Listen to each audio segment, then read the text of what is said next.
शुक्रिया। सबसे बड़ी बात है कि इस वक्त 22 करोड़ आवाम का मामला है, ये महंगाई और ये पेट्रोल की कीमतें जो आज बढ़ी है, खुदा के लिए अगर इस हाउस ने ये डिस्कस नहीं करना तो क्या डिस्कस करना है? रोज पेट्रोल की कीमतों में इजाफा कर रहा है। मौलाना चित्राली साहब जवाब। मौलाना चित्राली साहब। शुक्रिया। वज़ीर आज़म साहब ने पेट्रोल की कीमतें बढ़ाई हैं और जो सारा करप्शन का पैसा वज़ीर आज़म की जेब में जा रहा है। मेरा जिंदगी सवाल ये है कि जिस तरह से बीआरटी के मंसूबे में अरबों रुपए की करप्शन हुई। आसिफ साहब ने बात की कि आप करते हैं, ये रूटीन का मैटर है, लेकिन मैं ये बात और मैं बात लाना चाहता हूँ कि ऐसी अपोजिशन है जो हर रोज फोरम पॉइंट आउट करती है।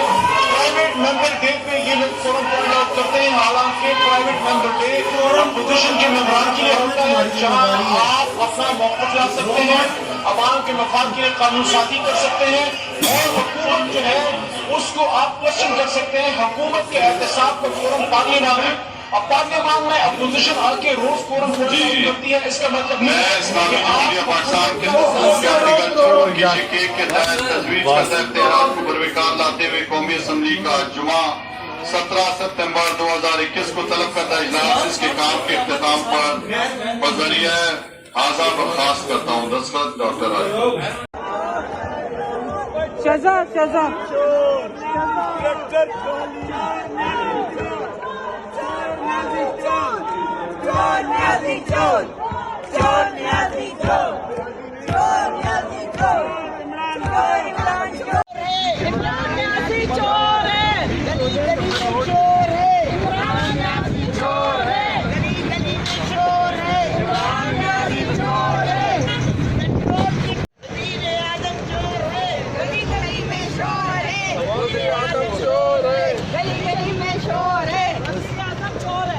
पाकिस्तान के आर्टिकल के तहत तजवीज करदा इख्तियारात को बरवकार लाते हुए कौमी असम्बली का जुमा 17 सितंबर 2021 को तलब करदा इजलास इसके काम के इख्तिताम पर बजरिया हाज़ा बर्खास्त करता हूँ। दस्तखत डॉक्टर आरिफ।